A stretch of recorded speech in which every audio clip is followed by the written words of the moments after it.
Hello students, welcome to bank centric YouTube channel. My name is Vishwajeet Shah. तो आज हम important arithmetic question करने वाले हैं आरआरबी पीओ एग्ज़ाम के लिए। हम सब जानते हैं आरआरबी पीओ का एडमिट कार्ड निकल चुका है। तो जो अभी भी एडमिट कार्ड डाउनलोड नहीं की हो तो जाकर ऑफिशियल साइट में जाकर एडमिट कार्ड डाउनलोड कर लेना। और इसका एग्ज़ाम के लिए आज हम अरिथमेटिक का सेशन लेकर आए हैं, जहाँ पर हम इम्पॉर्टेंट अरिथमेटिक का क्वेश्चन आज डिस्कस करने वाले हैं, जो एग्ज़ाम के लिए बहुत इंपॉर्टेंट रहेगा। तो क्लास को शुरू करते।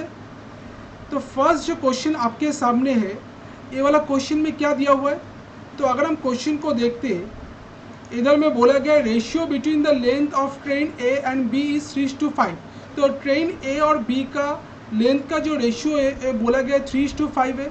Speed of train A is 72 kilometre per hour and that of train B is 54 kilometre per hour. तो ट्रेन ए का जो स्पीड है वो बोला गया 72 किलोमीटर पर आवर है, और ट्रेन बी का जो स्पीड है वो बोला गया 54 किलोमीटर पर आवर है।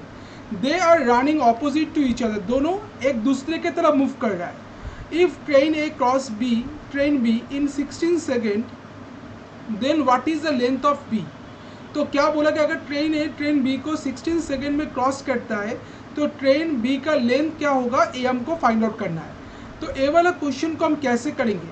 तो पहले हम देखते, जब दोनों एक दूसरे की तरफ मूव कर रहा है तो अब इसका मतलब रिलेटिव स्पीड क्या होता है, that is sum of their individual speed. तो अगर हम इधर पहले हम रिलेटिव स्पीड देखते हैं, रिलेटिव स्पीड क्या होगा, relative speed equals to sum of their individual speed, that is 72 plus 54 kilometre per hour.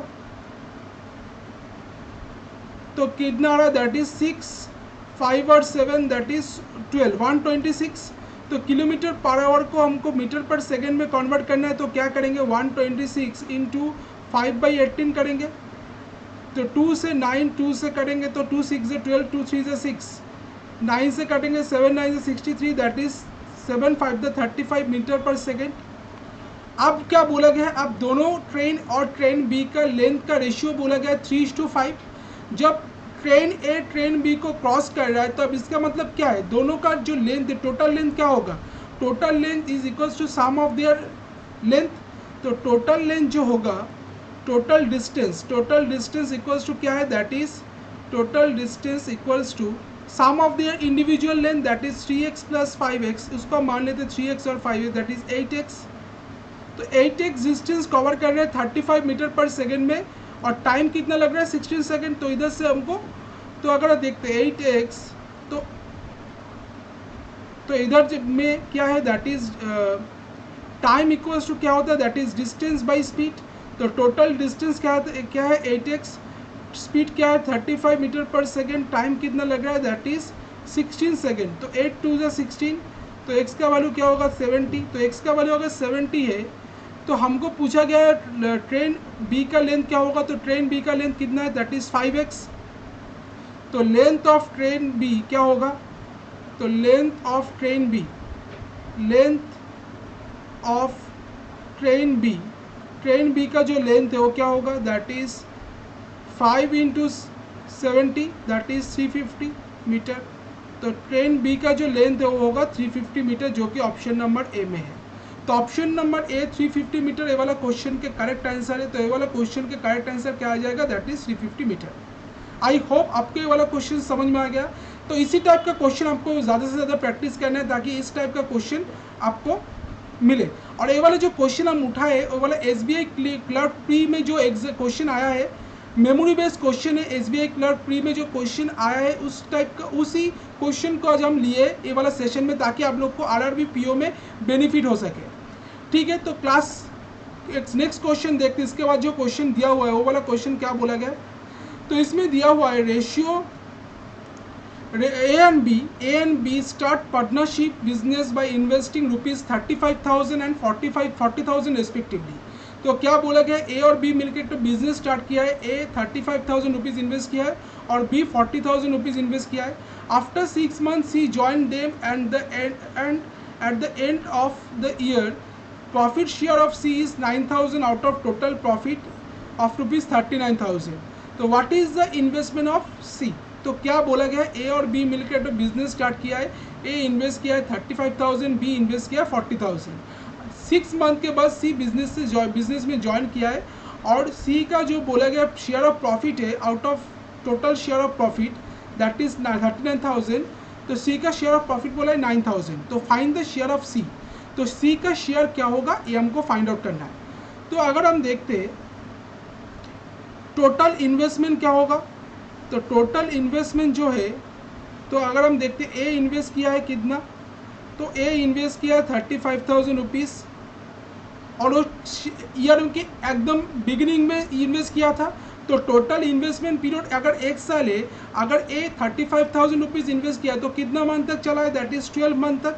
तो इंटू 12, बी का बी इन्वेस्ट किया कितना, दैट इज़ 40,000 रुपीज़ और बी का कितना मंथ तक चला है, दैट इज़ 12 मंथ तक। और सी इन्वेस्ट किया है कितना, दैट इज़ x रुपीज़ और कितना मंथ तक चला है, दैट इज़ 6 मंथ तक।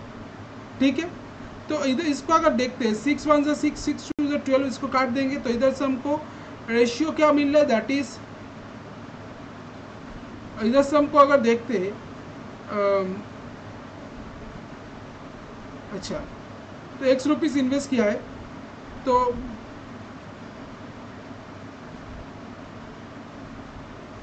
अच्छा, तो इधर अगर इधर रेशियो क्या आ रहा है, दैट इज़ 70,000 और इधर 80,000 और इधर x। तो सी का शेयर ऑफ प्रॉफिट क्या बोला गया, 9,000 बोला गया है। तो इसका मतलब शेयर ऑफ प्रॉफिट अगर सी का 9,000 आउट ऑफ टोटल प्रॉफिट 39,000 में, तो हम क्या जानते हैं, total investment ratio of investment is equals to share of profit ratio. तो रेशियो ऑफ इन्वेस्टमेंट क्या निकला, 70,000 is to 80,000 is to x। तो ratio of investment is equal to share of profit ratio. तो रेशियो ऑफ इन्वेस्टमेंट इस A वाला किसके equal होता है, that is share of profit ratio के इक्वल होता है। शेयर ऑफ प्रॉफिट, तो इधर अगर देखते हैं सी इन्वेस्ट किया x,000, सी का रेशियो x,000 टोटल आ रहा है 1,50,000, 70-80 क्या करेंगे 1,50,000 प्लस x। और इसमें बोला गया है सी का जो शेयर है 9,000 आउट ऑफ टोटल रुपीज़ 39,000 बोला गया है। तो 0 0 0 काट देंगे, 0 0 0 3 3 से 9, 3 1 से 3 13। तो इधर में क्या आ रहा है, तो 13, तो 13x इक्वल्स टू क्या आ रहा है, दैट इज 4,50,000 प्लस 3x। तो इसको अगर देखते हैं 13x minus 3x equals to 4,50,000। तो इधर से 10x का वैल्यू क्या आ रहा है, 4,50,000 आ रहा है। तो x का वैल्यू क्या आ रहा है, 45,000। हमको पूछा गया सी कितना रुपीज़ इन्वेस्ट किया था, सी इन्वेस्ट किया था x रुपीज़, तो x का वैल्यू क्या आ गया 45,000। तो इसका आंसर आ जाएगा 45,000। तो ऑप्शन नंबर डी इसका आंसर है। तो ऑप्शन नंबर डी 45,000 ये वाला क्वेश्चन का आंसर है। आई होप ये वाला क्वेश्चन आपको समझ में आ गया कैसे इस टाइप का क्वेश्चन को करना है। ठीक है, तो नेक्स्ट जो क्वेश्चन दिया हुआ है क्वेश्चन नंबर 3, अगर क्वेश्चन का पीडीएफ चाहिए तो मेरा टेलीग्राम ग्रुप में ज्वाइन हो जाना, ताकि आप लोग को ये वाला क्वेश्चन का पीडीएफ मिल सके। इसके बाद मेरा डेली क्लास आएगा, तो आप लोग ज़रूर जुड़ जाना चैनल के साथ भी और मेरा टेलीग्राम आईडी के साथ भी। टेलीग्राम आईडी का लिंक दिया हुआ है इधर। अच्छा, टेलीग्राम आईडी का लिंक आप लोग इधर नहीं दिया हुआ, इसको देख लेते। तो इधर अगर टेलीग्राम आईडी का लिंक है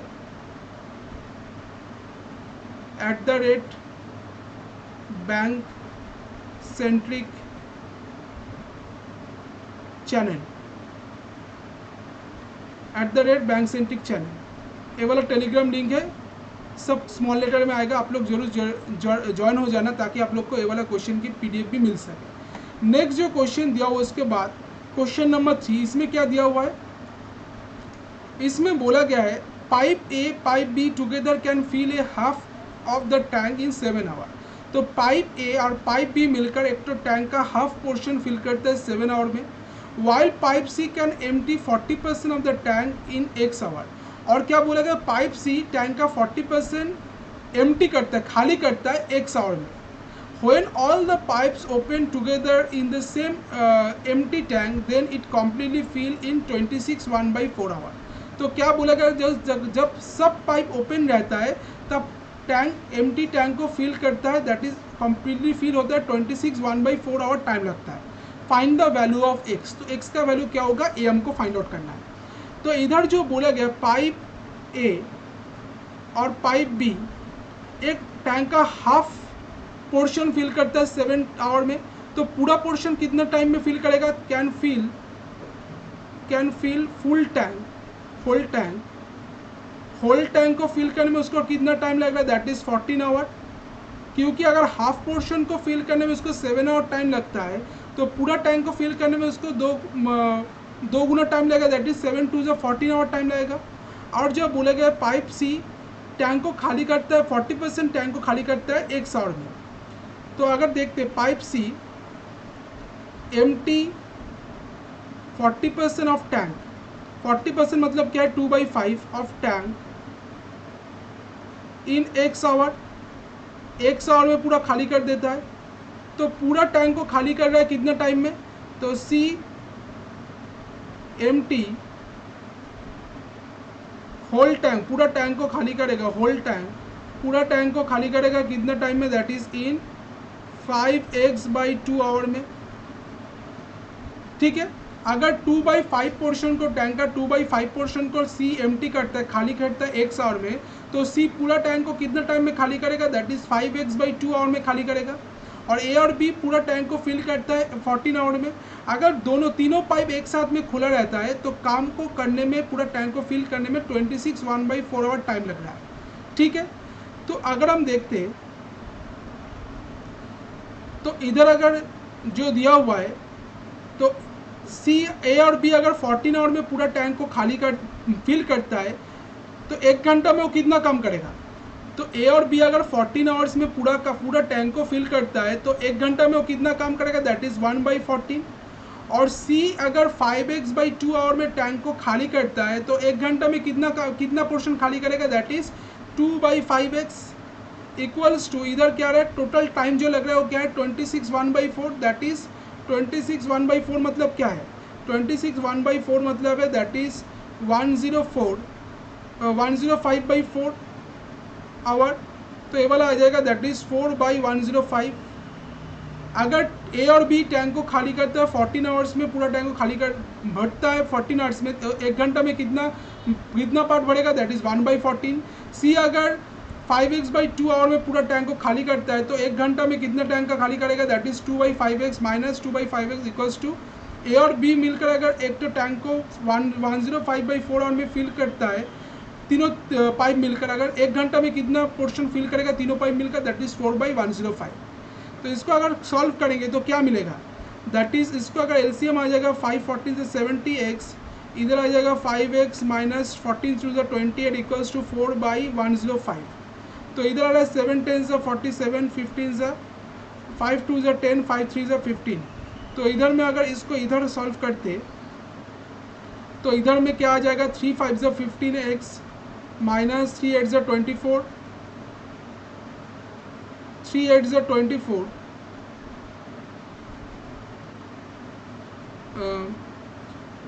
24 टू 3 2 से 6 7 8 84, और इधर आ रहा है 4 2 से 8x। तो 15x से 8x माइनस कर देंगे, इधर 84 आ जाएगा। तो क्या होगा, 7x का वैल्यू क्या आ रहा है 84, तो x का वैल्यू क्या आ रहा है दैट इज 12। तो हमको पूछा गया था x का वैल्यू पूछा गया था, तो x का वैल्यू क्या आ रहा है 12 आ रहा है। तो इसका आंसर होगा ऑप्शन नंबर बी 12, इसका आंसर आ जाएगा। तो टैंक बोला गया था पाइप सी जो 40% टैंक खाली करता है 1 आवर में, तो x का वैल्यू पूछा गया था, तो x का वैल्यू है 12 आवर में टैंक को खाली करता है। तो 40% ऑफ द टैंक को खाली करता है पाइप सी फॉर 12 आवर्स में, तो इसका आंसर आ जाएगा 12 आवर। तो इसका आंसर आ जाएगा 12 आवर्स। ठीक है, इसके बाद अगर क्वेश्चन देखते हैं, क्वेश्चन नंबर 4, उसमें क्या दिया हुआ है। तो क्वेश्चन नंबर 4 में बोला गया है a vessel has a mixture of milk and water in the ratio of 5:3। एक तो वेसल में मिल्क और वाटर का मिक्सचर दिया हुआ है, that is in the ratio 5:3।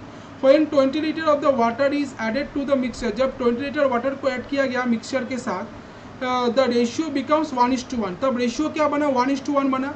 What is the initial quantity of mixture, तो मिक्सचर का इनिशियल क्वांटिटी क्या है ये हमको फाइंड आउट करना है।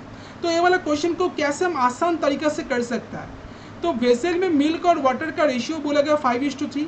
इसके बाद बोला गया 20 लीटर वाटर को ऐड किया गया मिक्सचर में, जिसकी वजह से रेशियो बना मिल्क और वाटर का 1:1। तो what is the initial quantity of mixture, तो initial quantity of water mixture क्या होगा ये हमको फाइंड आउट करना है। तो अगर हम देखते हैं मिल्क और इधर है वाटर, तो पहले मिल्क और वाटर का रेशियो क्या था 5:3 था। इसके बाद 20 लीटर वाटर ऐड करने के बाद मिल्क और वाटर का रेशियो क्या हुआ 1:1 हुआ। ठीक है, आप अगर देखते 20 लीटर वाटर ऐड किया गया है, उसमें मिक्सचर में कोई मिल्क नहीं ऐड किया गया, तो इसका मतलब मिल्क पहले जितना था उतना ही अभी है। मिल्क का क्वांटिटी जो पहले था उतना ही अभी है, क्योंकि मिल्क के साथ कोई छेड़खानी नहीं किया गया, मिल्क को कोई ऐड नहीं किया गया है। तो अगर मिल्क को ऐड नहीं किया गया है तो इसका मतलब क्या है, मिल्क जितना पहले था अभी भी उतना ही है। दैट इज़ पहले 5 था अभी भी 5 होगा। तो अगर इसको 5 बनाना है तो इंटू 5 करेंगे, तो इसको भी इंटू 5 करना पड़ेगा। तो ए वाला आ जाएगा 5, ए वाला आ जाएगा 5। अब जो बोला गया 20 लीटर वाटर ऐड किया गया है, तो 20 लीटर अगर वाटर ऐड किया गया है तो इसका मतलब पहले 3 था अभी 5 हो रहा है। तो इसका डिफरेंस क्या है, तो इसका मतलब इसका जो डिफरेंस आ रहा है वो 20 लीटर आ रहा है। तो डिफरेंस जो है 3 और 5 का दैट इज 2। तो 2 का मतलब अगर 20 है तो हमको पूछा गया find the initial quantity of mixture. Initial quantity of mixture क्या है 5 + 3 that is 8। Initial quantity of mixture that is 5 + 3 है 8। तो 2 का मतलब अगर 20, तो 1 का मतलब 10 लीटर और 8 का मतलब क्या है that is 8 × 10 that is 80 litre. तो 80 लीटर आ गया, that is initial quantity of mixture आ गया 80 लीटर, जो कि ऑप्शन नंबर सी में। तो ऑप्शन नंबर सी 80 लीटर ये वाला क्वेश्चन का करेक्ट आंसर है। ठीक है, तो ये वाला क्वेश्चन का करेक्ट आंसर क्या होगा, दैट इज 80 लीटर, ये वाला क्वेश्चन का करेक्ट आंसर आ जाएगा। नेक्स्ट जो क्वेश्चन पूछा गया क्वेश्चन नंबर 5, उसमें क्या दिया हुआ है वो वाला देखते। तो क्वेश्चन नंबर 5 में अगर देखते क्वेश्चन में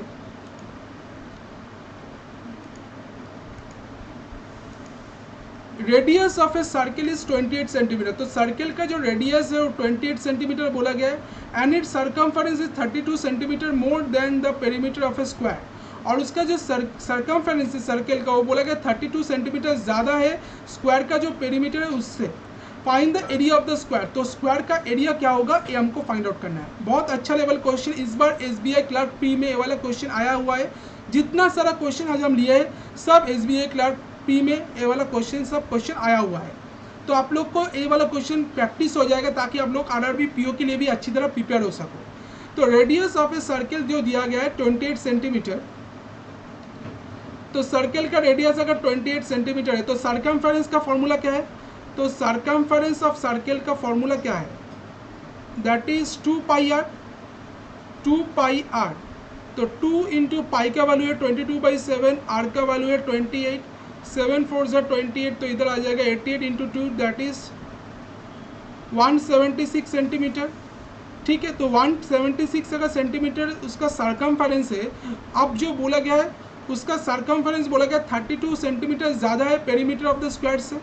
तो पेरीमीटर क्या आ जाएगा, स्क्वायर का पेरीमीटर जो होगा perimeter of square, perimeter of square, perimeter of square क्या होगा, दैट इज पहले 176 सेंटीमीटर था, सर्कमफेरेंस उससे 32 सेंटीमीटर ज़्यादा है perimeter of A square, that is +32 करेंगे तो इधर आ जाएगा 6 + 2 7 8, 7 + 208।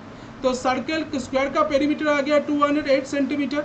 हमको क्या पूछा गया, what is the area of the square. तो एरिया स्क्वायर का एरिया क्या होगा, तो पेरीमीटर ऑफ ए स्क्वायर का फॉर्मूला क्या है, that is 4 × side. 4 × side formula है, स्क्वायर का पेरीमीटर का फॉर्मूला है 4 × साइड दैट इज 208।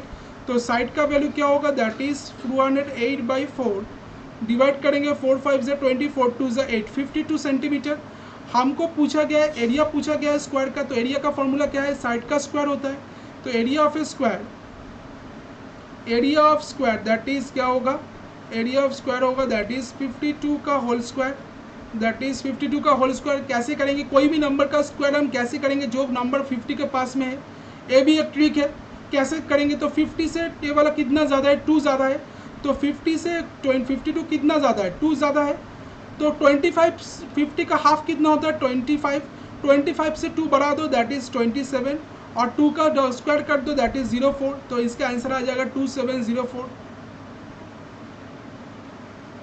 2704। एक बार फिर देख ले रहे, what is the area of the, क्या बोला गया, circle 32 centimetre more than the, अच्छा पेरीमीटर ऑफ ए स्क्वायर। अच्छा इधर तो मिस्टेक हो गया, इधर मिस्टेक हो गया। बोला गया सर्कमफेरेंस ऑफ ए सर्कल, बोला गया 32 सेंटीमीटर ज़्यादा है पेरीमीटर ऑफ ए स्क्वायर से, तो इसका मतलब -32 होगा, इधर होगा, तो ये वाला रॉन्ग हो गया। क्योंकि अगर इधर बोला गया है 32 सेंटीमीटर ज़्यादा है, सर्कमफेरेंस 32 सेंटीमीटर ज़्यादा है, तो पेरीमीटर क्या होगा, 32 सेंटीमीटर कम होगा, दैट इज इधर आ जाएगा 4, इधर 4 144, तो 4 इंटू साइड दैट इज 144, तो साइड का वैल्यू क्या रहा है 144/4 that is 3 4 12, 4 8 30, that is area of the square क्या आ रहा है, दैट इज 38 का होल स्क्वायर। तो 38 का होल स्क्वायर क्या होगा, 38 50 से कितना कम है, 38 50 से 12 कम है, तो 50 का हाफ क्या होता है 25, 25 से 12 घटा दो क्या आ जाएगा, दैट इज 13। 25 से अगर 12 घटा देंगे तो 13 आ जाएगा, 13, और 12 का स्क्वायर क्या होता है दैट इज 144, तो इसका 144 इसका अगर आता है, ओ 4 6 24, सॉरी इधर भी मिस्टेक हो जा रहा है, 4 6 24 आ रहा है,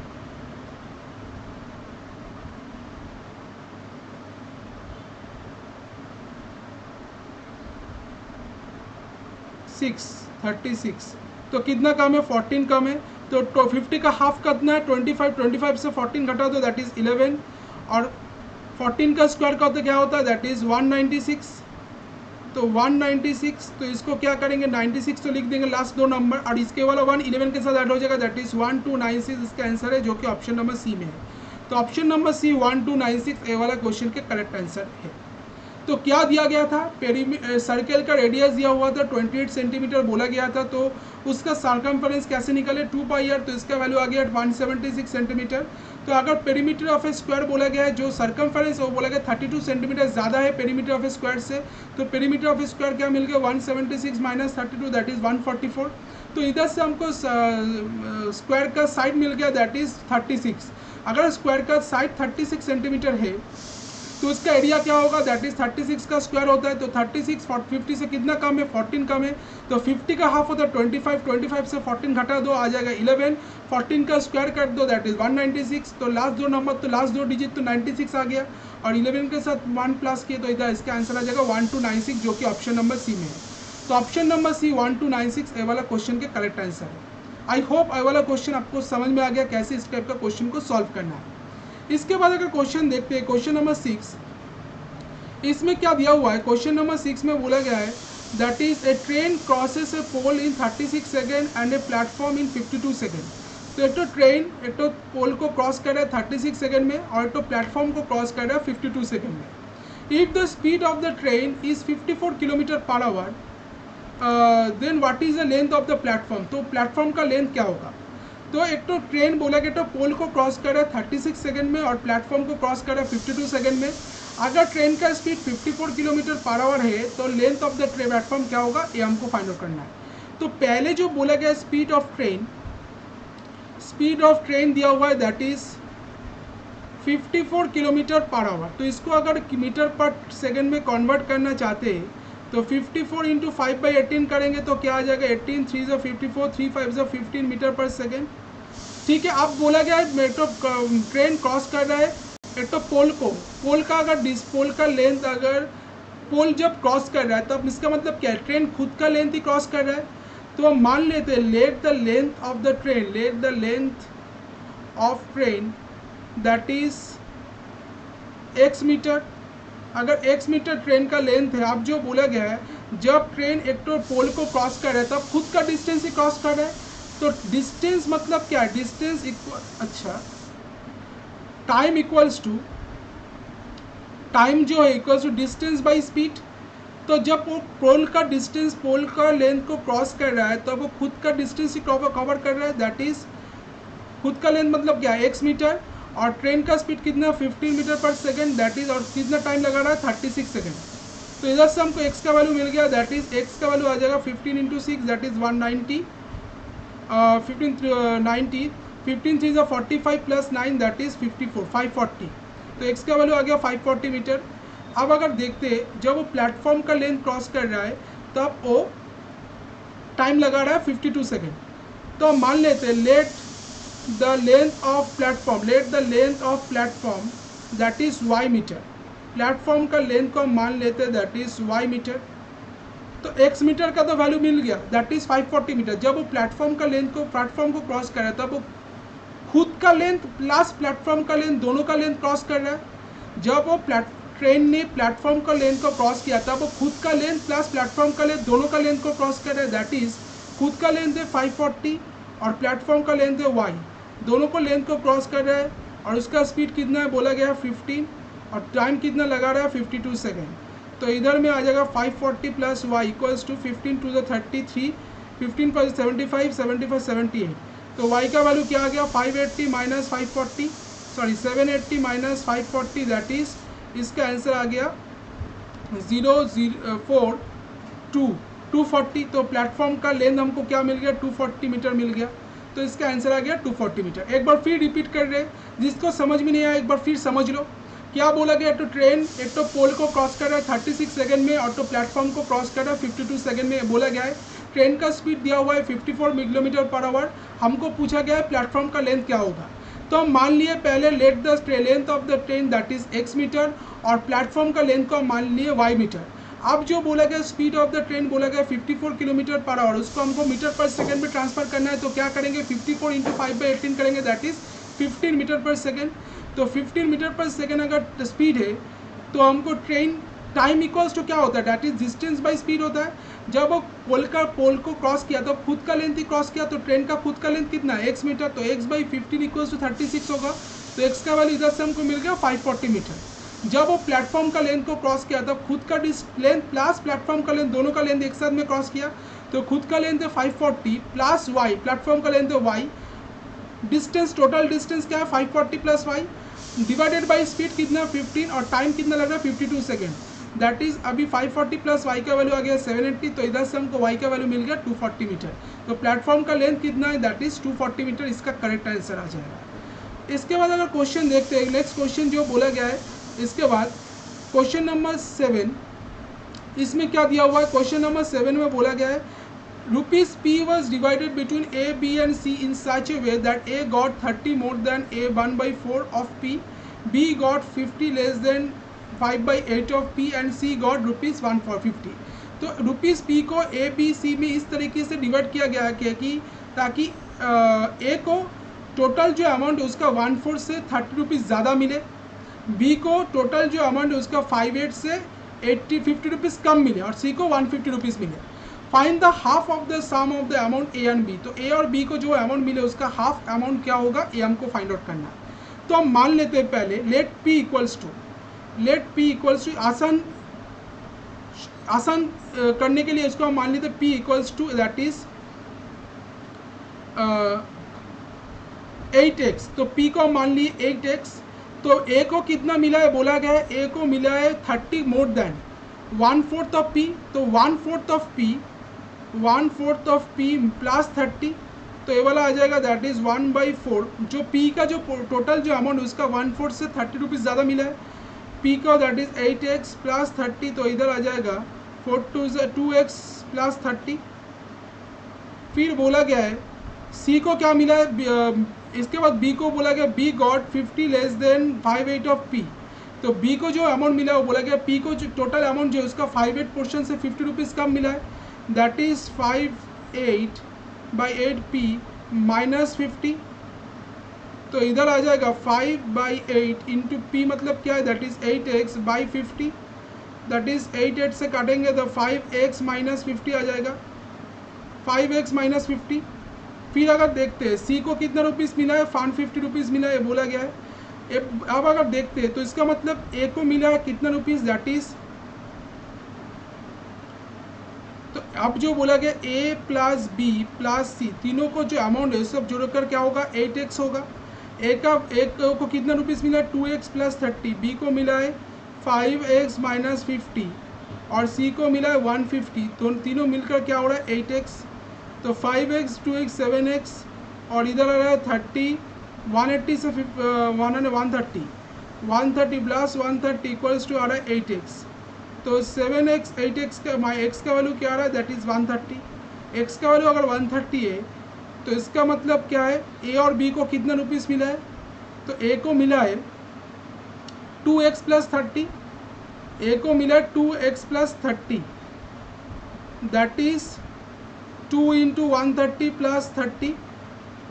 तो इसको प्लस करेंगे तो क्या आ जाएगा 260 प्लस 30 दैट इज़ 290 और b को कितना रुपीज़ मिला है दैट इज़ 5x माइनस 150।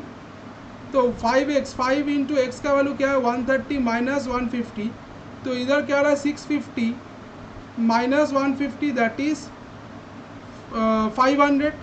तो a और b को टोटल अमाउंट कितना मिला है a प्लस b, टोटल जो अमाउंट मिला है that is 290 plus 500 that is 790। तो 790 और उसका हाफ क्या होगा दैट इज़ 3 2 से 6, 19 9 2 से 18,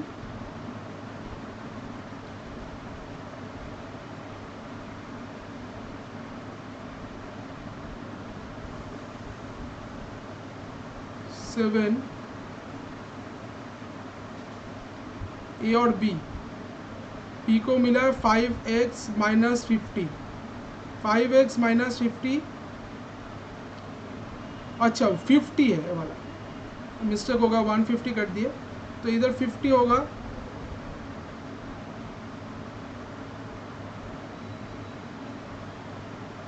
तो इधर 50 है दैट इज़ 600, तो इधर आ रहा है 600, तो इधर क्या आ जाएगा दैट इज़ 6 प्लस 7 8 890 है। तो इसको डिवाइड, ये वाला 50 हो जाएगा, वाला 1 नहीं होगा 50, तो इसको डिवाइड करेंगे तो क्या आ जाएगा 4 2 ज़ा 8, 4 4 2 4 ज़ा 8 445। तो इसका आंसर आ रहा है 445 जो कि ऑप्शन नंबर सी में है।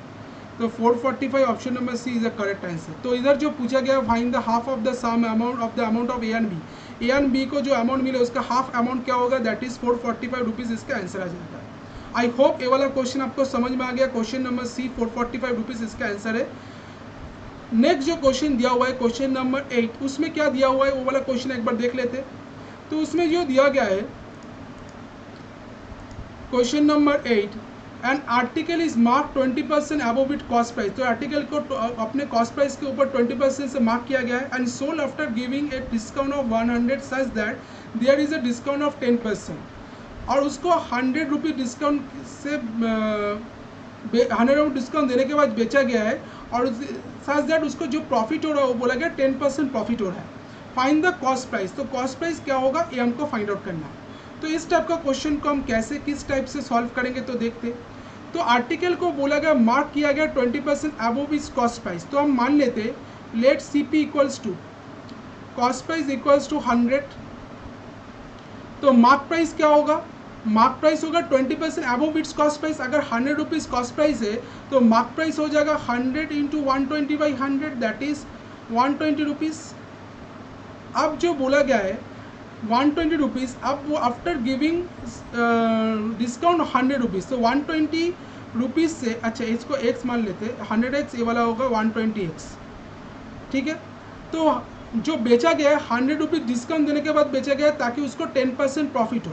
तो अगर प्रॉफिट परसेंटेज अगर 10% है तो सेलिंग प्राइस क्या होगा, selling price equals to 100x into 110 by 100 that is 110x।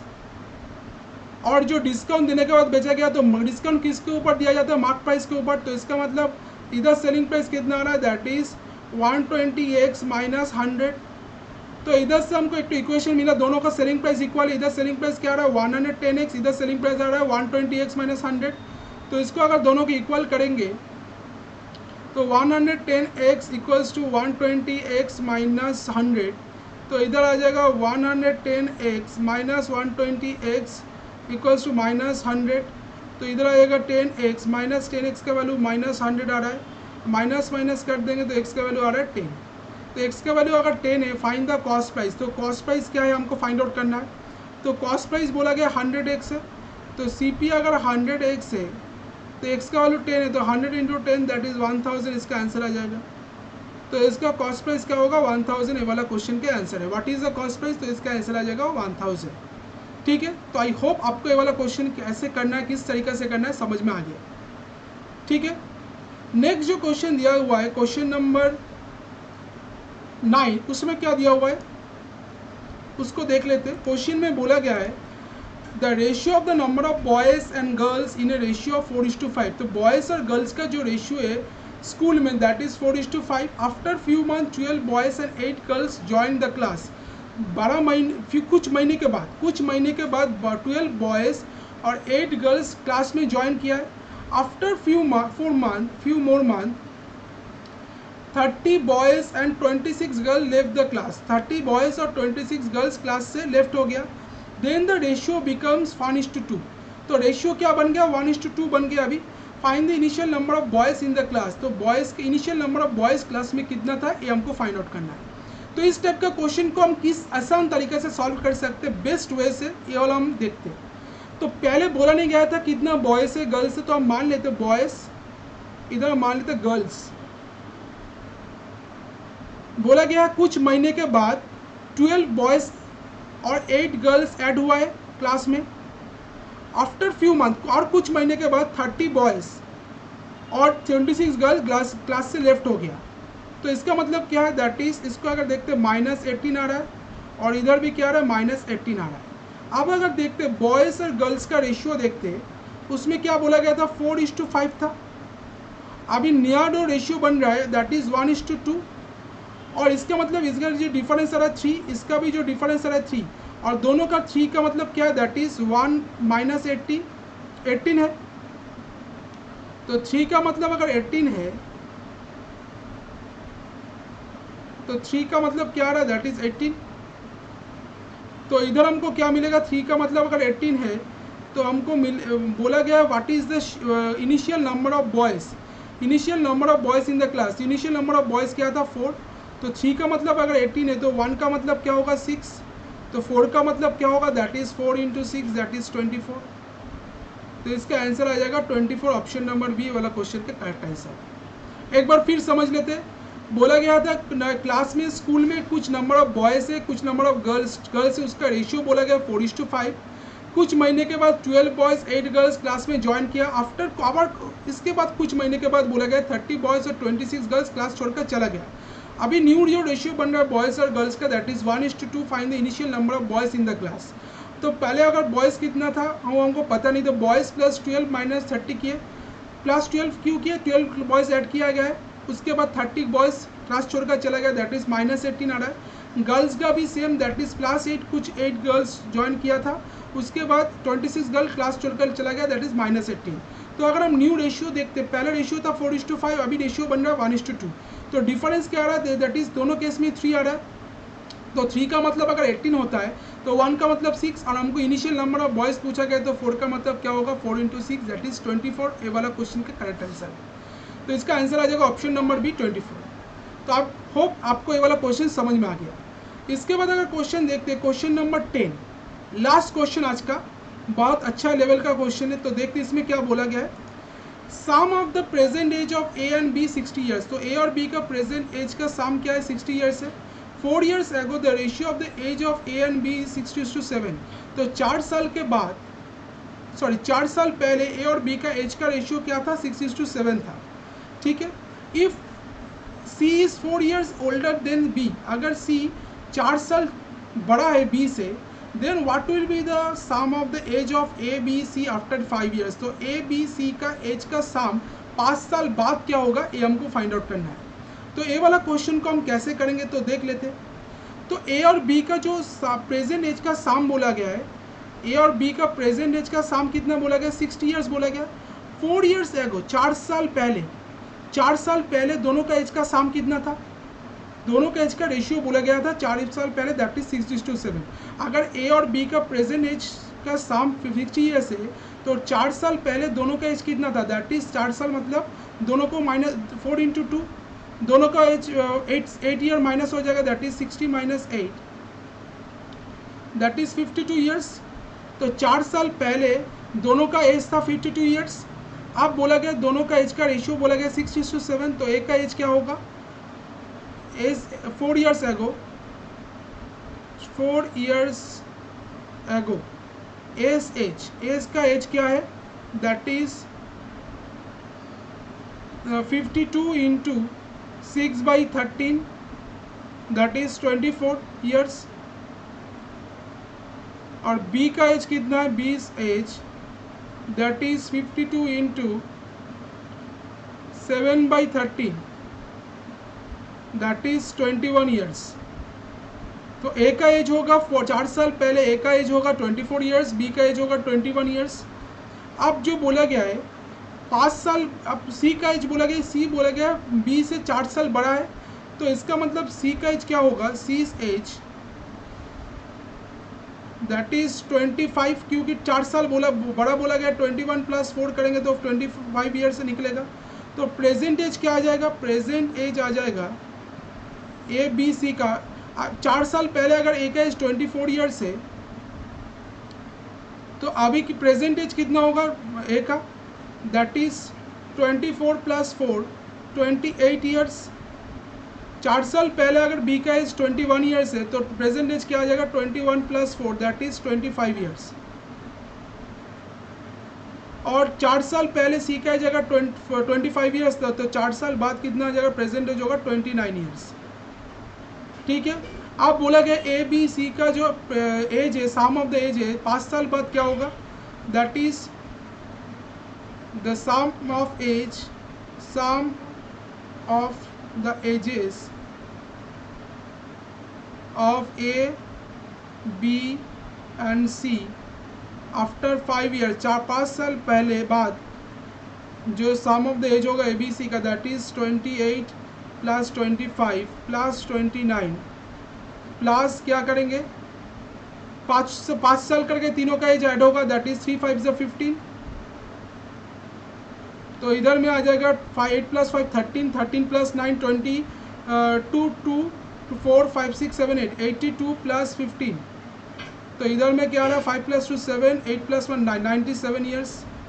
तो इसका आंसर क्या आ रहा है, 97 ईयर्स। 25 सॉरी 47 28 है, मिस्टेक हो गया वाला, तो ये वाला मिस्टेक हो गया, इधर 28 ईयर्स आएगा।